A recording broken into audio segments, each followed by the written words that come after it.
ምርጦች ዛሬ በክፍል 4 ተመልሻለሁ። ክፍል 4 የሚጀምረው ያማን ከዶጋ ጋርም ሲጨቃጨቅ ነው። ያማን እርሻውን ለቃ እንድትወጣ እየጠየቃት ነው። ምክንያቱም ያደረገችው የማስታወቂያ ስራ እርሻውን ይረዳቸዋል ብላ ብታስብም በተቃራኒውም የእርሻውን ስም እንደሚያበላሸውም ያምናል። በቦታውም የነበሩት ሰዎች የዶጋን ሀሳብም ሲደግፉ ያማን ይበልጥ ይናደዳል። ዶጋን ይህ ቦታ ያንቺ ብቻ አይደለም ብሎም ይነግራታል። እሷ ግን በአቋሟ ትጸናለች። እርሻውም የአባቷ እንደሆነና ከሱ በላይም በቦታው ላይ መብት እንዳላትም ትነግረዋለች።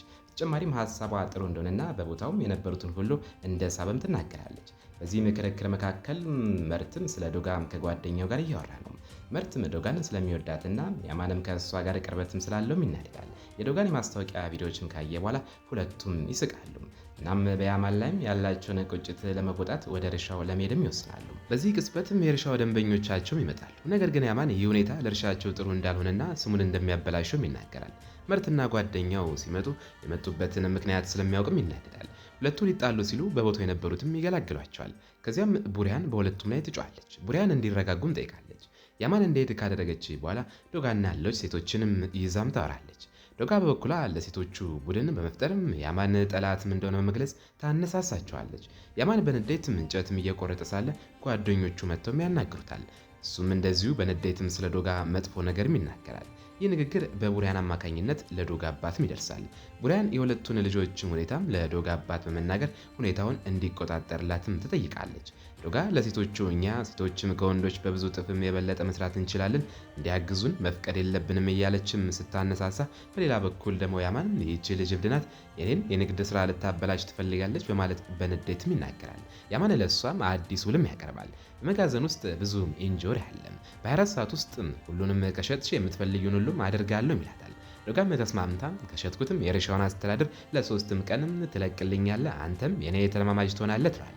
ያማን ይስማማል። ዶጋ ወደ መጋዘኑ ስትሄድም ያየችው ብዙ ኢንጆሪም ያስደነግጣታል። ነገር ግን ከጓደኛዋ ቪራ ጋር በመሆን ኢንጆሪውን ለመሸጥም ይወስናሉ። ያማን በቦታው መጥቶ ማንም አይረዳችሁም፣ ሁሉንም ነገር በራሳችሁ መስራት አለባችሁም ይላቸዋል። ቪራ ነው የሰራሁት ብትልም ዶጋ ግን አትጨነቂ፣ በራሳችን እንጨርሳለን፣ የማንም እርዳታ አያስፈልገንም ብላ ትመልሳለች። በሌላ በኩል ከሉሲ ከቡሪያን ጋር በፍቅር ስሜት ሲጫወቱም ይታያል። ቡሪያን ለምሳ ወደ ቤቷ ብትጋብዘውም እሱ ግን አያይ ምሳው በኔ በኩል ነው፣ ሁላችሁም በቤተ መንግስቴ ልጋብዛችሁ ፈልጋለሁ ይላል። ወደ ዶጋና ቪራ ስንመለስ እንጆሪውን በመኪና ጭነው ከያማን ጓደኛ ከቡራክ ጋር ይሄዳሉ። ያማን ቡራክን አንድ እንጆሪ እንኳን እንዳይሸጡም ተከታተላቸው ብሎ አዞት ነበር። በመንገድ ላይ ሴቶችን አግኝተው እንጆሪውን ሊሸጡላቸው ይሞክራሉ። ነገር ግን እነዚያ ሴቶችም እኛ ራሳችን ብዙ እንጆሪ ያለን ተጨማሪ ማንገዛም ብለው ይሳለቁባቸዋል። ዶጋም ችግር የለውም ያለንን ምርት መሸጥ እንችላለን ብላ ከቪራ ጋር ወደ ገበያም ሄዳሉ። ገበያ ቦታ ላይ ለረጅም ጊዜ ቢቆዩም አንድ እንጆሪ እንኳን መሸጥም አልቻሉም። ዶጋ ለቪራም ተስፋ መቁረጥም ያለብኝ ይመስለኛልም ትላታለች። በኋላ ግን ራሷንም አበርትታ መቼም ተስፋ አልቆርጥም፣ አንድ ሀሳብ አገኛለሁ ትላለች። ሴቶቹ በመንገድ ዳርም ሲሰሩትም የነበረውን መርባም ታስታውሳለች። እኛም መርባ ሰርተን ብንሸጥስ ሰዎችም ከእንጆሪው ይልቅ መርባውን ይገዙታል፣ ደግሞም ሳይበላሽ ለረጅም ጊዜ ይቆያል ትላለች። ቪራ ግን ጉዳዩም ከባድ ነው፣ ብዙ ጊዜም ይፈጃል ትላታለች። በዚህ ጊዜ መርባ የሚሸጥ አንድ ሰውም ያልፋል። ሰውየውም ሁኔታውን ተመልክቶ በማዘን ዶጋን ለራሱ መርባም እንድትገዛም ያሳምናታል። መርባም ሰርታ ለመሸጥ የነበራት እቅድም ቀርቶ ራሷ በመርባ በመግዛትም ተጣብቃለች። በእርግጥም መርባው እንደማይሸጥም ስላወቀችም እቅዱንም ትተዋለች። ያማን ቡራክን ሁኔታውንም ይጠይቋል። ቡራክም አንድም እንጆሪ እንኳን አልሸጡም ይለዋል። ያማን በሳቅም ይሄን ነበር የፈለግኩትም ይላል። በእርሻ ቦታውም ያሉ ሁሉም ለክሉሲ ምሳ ግብዣ እየተዘጋጁ ነበር። ነስሪንም ሰርግ እንዳለበሰውም ተጊጣለች። ባለቤቷ ውብ ልብስ እንዲለብስም ታደርገዋለች። ምክንያቱም የሚሄዱት ወደ አንድ ትልቅ ቤተ መንግስት ነው። ሁሉም በውጭም ሲሰበሰቡ የነስሪን ባል ከረባቱን ማሰርም ያክቷል። ዶጋም ታስርለታለች። ነገር ግን በያማን ቁጣ የተነሳ በጣም ስለተናደደችም ከረባቱንም እያሳጠረች ልታንቀውም ተቃርባለች። ያማንም ሄደሽ ተመልሰሻል፣ አንድ እንጆሪ እንኳን አልሸጥሽም እያለም ይረብሻታል። ከዚያም ሁሉም በመኪና ወደ ክሉሲ ቤትም ይሄዳሉ። ክሉሲና አድላይ በበሩ ላይ ተቀብለውም ያነጋግሯቸዋል። አድላይ ዶጋን በጣም ስለናፈቀቻት ማቅፋም ትስማታለች። ሁሉም ሲሰበሰቡም ሁኔታው በጣም ደስ ይላል። ነስሪንም ስለ ቤተ መንግስቱ ውበት፣ ስለ ክሉሲ ሀብትና ዝና ማውራት ትቀጥላለች። ያማን ዶጋን በማዋረድም ዛሬም እንጆሪ አልሸጥሽም፣ ነገም አትሸጭም፣ ጊዜው እያለቀ ስለሆነ አትድከም ይላታል። ዶጋ ግን በሙሉ እምነትም እንደዛ አይደለም፣ ነገ ጠዋት ሁሉም ነገር ይሸጣል፣ አንተም የኔ ተለማማጅም ትሆናለህ ብላም ትመልስለታለች። ግብዣው እንዳለቀ ክሉሲና ቡራን አብረው እየተራመዱ ነው። በጣም ተስማምቷል። ነስሪንና የቡሪያን ልጅ ይህንን ሲያዩ ነስሪን መናገር አታውቅም። ጆሮዋን ይዛ ክሉሲን ተመልከቺ፣ ቤተ መንግስት አለው፣ ሀብታም ነው፣ እናትሽን መርጧል፣ ቤተ መንግስቱም የኛ ይሆናል፣ በፈለግን ጊዜ መተን እንኖራለን እያለችም ታወራለች። በተመሳሳይ ሰዓት ባሏም ውጪ ሾፌሩንም ስለ ጀብዱም እያወራም ይጨቀጭቋል። በኩሽና ውስጥ ዶጋም ቆማ ሳለም ያማን ሊረብሻትም ይመጣል። በተለይም በስልኳም ቻትም ጂፒቲን ስትጠቀም ሲሰማ በጣም ጥሩ ኢንጆሪውንም እንዲሸጥልሽም ሰውም ሰራሽ ማስተውሎት ወይም ኤአይ የተጠቀምሽ ነው ማለትም ይሳለቅባታል። እሷም አንተን የመሰለም የድሮ ስልክም ከሚጠበቅም ደደብ ሰው ምን እጠብቃለሁ ብላም ትመልስለታለች። እሱ ግን ጉዳዩ እንደምታስበው ቀላል እንዳልሆነና ይህን መጠን ያለው ምርት ለመሸጥም ልምድ ያለው ሰው እንደሚያስፈልግም ምንም ብትሞክርም እንደማትችልም ይነግራታል። ከዚያም ሁሉም በአንድ ላይ ይሰበስባሉ። አድላይ ለዶጋም የምትወደውንና ከእንጆሪ የተሰራ የአበባ ኬክ ይዛም ትመጣለች። በዚህ ጊዜ ዶጋም አንድ ሀሳብ ብልጭ ይልላታል። ኬኩን ወስዳም እንጆሪውን እንዴት እንደምንሸጥ ማወቅ ኬክ ሰርተን እንሸጣለን ትለዋለች። ያማን ግን እኛ የጣፋጭ ፋብሪካ አይደለንም፣ ፍራፍሬና አትክልት አቅራቢ ነንም ይላታል። እሷም ቅቤና አይብ የምናቀርብ ከሆነም ኬክም ሰርተን መሸጥ እንችላለን፣ ትርፉም በእጥፍ ይሆናል ትለዋለች። ያማን ስኳር፣ ዱቄት፣ እንቁላል እንደምንጠቀም አትርሺ፣ ወጪውም ከፍተኛ ይሆናል ይላታል። ኩልሲ ጣልቃ በመግባትም የዶጋ ሀሳብ ትክክል እንደሆነ ነገር ግን በትክክልም ከተሰራ ብቻ እንደሆነም ይናገራል። ያማንም ባይሳካስ ኪሳራ ይበዛልም ይላል። ዶጋ ግን ወደ ሴቶቹም ተመልክታ አዎንታዊ እንሆንም እናሳካዋለን ብላም ጠይቃለች። እነሱም በአንድ ድምፅ አዎም ይላሉ። አድሌም ነገ ወደ እርሻው መታም እንድታግዛቸውም ጠይቃለች። በሌሊትም ያማንም ተኝቶ ሳለ በኩሽና ውስጥም ለዶጋ ኬክም ሲሰራ የሚያሳይ ህልምም ያህል አድሌ መታም ትቆጣዋለች። ኩሽናውን ለቆ እንዲወጣም ትነግረዋለች። ያማን ኬኩንና ቀይ ጽጌረዳውን ይዘው ከኩሽና ሲወጣ በጣም ሞኝም ይመስላል። ክሱሊንም ሲያይም እባክህን እነዚህንም የህፃናት ጨዋታዎች ተውም ይለዋል። ወደ ዶጋ ሄዶ አበባውንም ሲሰጣት እሷ ግን ተከታዮቼን እያወራ ነው አትረብሸኝ ብላም ትጥልበታለች። ለልደትም ቀን ብለውም ኬክ እንደሰራላትም ሲነግራት የሰራኸው ቆሻሻ ምንድን ነው? ጓደኞቼ የሚያደርጉልኝን ድንገተኛ ድግስ አታይም ብላ ከጓደኞቿ ጋርም ትወዳለች። ያማን በረንዳ ላይ ያለ በድንገትም ይነቃል። ቡራክም ለምንም ትጨዋለህ ብሎም ይጠይቋል። ቅዠት ነበር አመሰግናለሁ ይለዋል። ሁሉም ሰው ዶጋም እንዳለችም ኬኩን ለመስራት በእርሻው ላይ ይደርሳሉ። ዶጋ ለማስታወቂያም እንዲሆንም የእህቱን ፎቶ ማንሳትም ትጀምራለች። ብዙ ሳይቆይም ዶጋ በለጠፈችው ማስታወቂያ ምክንያትም ትዕዛዞች መምጣትም ይጀምራሉ። ዶጋም ኬኮቹን ለማሰራጨትም ስትነሳ ያማን በማስታወቂያው ላይ የእህቱን ምስልም አስተዋለ። ከዶጋ ጋር መጨቃጨቅም ጀመረ። ዶጋ ግን አትጨነቅ፣ እህት ፈቃደኛ ነበረች፣ ምስሉ ለማስታወቂያ ብቻ ነው፣ ፈጽመውም አልጎዳትም ትላለች።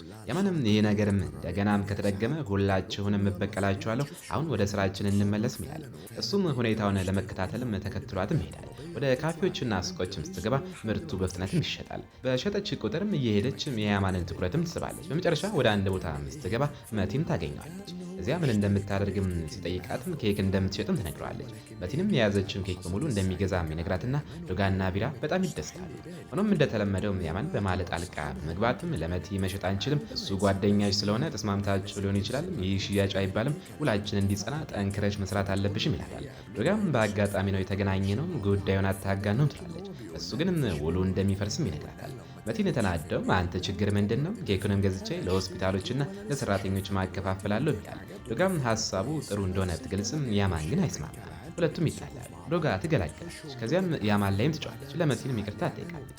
ያማን ላይ ከመበሳጨቷ በፊትም ሌላ ትዕዛዝም ይመጣል። ዶጋና ቢራም ተደስተውም ስራቸውንም ይቀጥላሉ። መቲ በያማን ጉዳትም የደረሰበትን ለመታከም ይሄዳል። ዶጋና ቢራም ወደ እርሻው ተመልሰው ቀሪውን ትዕዛዝ ለማድረስ ቢሞክሩም ተጨማሪም ትዕዛዝም አልመጣም። ሁሉም ሊያልቅ አንድ ሰዓት ብቻ ቀርቷል። 3 ኬኮች ግን አልተሸጡም። እዚህም ዶጋ ልትሸነፍ፣ በድንገትም ግን ከአካባቢው ሆቴል ጥሪም ይደርሳቸዋል። የመጨረሻውን ኬክ እንደሚፈልጉም ይነግሯቸዋል።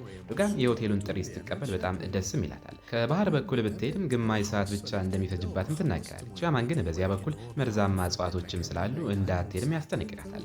እሷ ግን እየዋሸ ነው ብላም ታስባለች። ቢራም አደጋ እንዳለውም ትነግራትና ያማን ቀሪዎቹን ኬኮችም ራሱ እንደሚገዛ አብረው እንደሚበሉም ይናገራል። ዶጋም ተስማምታ ቡና እንዲያዘጋጁም ጠይቃለች። ያማን ስምምነታቸውን እንደተጠናቀቀም ዶጋም እዛው መላመዷን እንድትቀጥልም ይናገራል።